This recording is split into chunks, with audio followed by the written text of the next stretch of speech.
জবটা কিছু করো? আরে বৌদি তুমি কি যে ঠাপটা করো না, ও চাকরি করবে কি করে, ও তো পড়াশোনা তো জানে না। আর তাছাড়াও আঙুলি চাপ দেওয়ালের মধ্যে থাকা বই ভালো। তো কথায় কথায় একটু মূর্খ অশিক্ষিত বলে দিয়েছি, তো কি হয়েছে, ইয়ার্কি মেরেছি ওটা আমি। তো তোমার সাথে কি এখন আমি একটু ইয়ার্কিও মারতে পারবো না? ইয়ার্কি? আমি করতে পারবো তোমার সাথে এরকম ইয়ার্কি, এরকম ঠাট্টা? আমি যদি এখন চারটা লোকের সামনে তোমাকে যদি বলি তুমি একটা বাজে লোক, অসভ্য লোক, তখন তোমার ভালো লাগবে? তখন তোমার মুখের এই হাসিটা থাকবে? তার মানে তুমি আমাকে ছেড়ে চলে যাচ্ছ? হ্যাঁ, আমি চলে যাচ্ছি। কারণ আমি তো তোমার কাছে একটা হাসির পাত্র মাত্র। তোমার ঘরে ঘর মোছা, বাসন মাজা, তোমার কাজ করার মাত্র একটা কাজের মেয়ে। একটা মেয়ে শুধুমাত্র ঘরের রান্না করা, ঘরের কাজ করা, ঘর মোছা, বাসন মাজা এইসবের জন্য আর চারটে দেওয়ালের ভেতরে থাকার জন্য তৈরি হয়নি। প্রত্যেকটা মেয়ের একটা আত্মসম্মান বোধ থাকে, অনেক স্বপ্ন থাকে।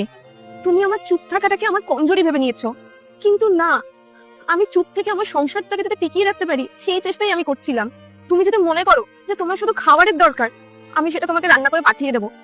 কিন্তু একটা মেয়ে শুধু সেটা চায় না, একটা মেয়ে তার নিজের অধিকার চায়, সম্মান চায়। একটা মেয়ের শ্বশুর বাড়িতে এসে তার প্রাপ্য সম্মান চাওয়াটা কি অনধিকার? বউকে এতটাও তুচ্ছ তাচ্ছিল্য করা উচিত নয় যে তাকে তার প্রিয় মানুষটাকে ছেড়ে ও তার প্রিয় সংসার ছেড়ে চলে আসতে হয়।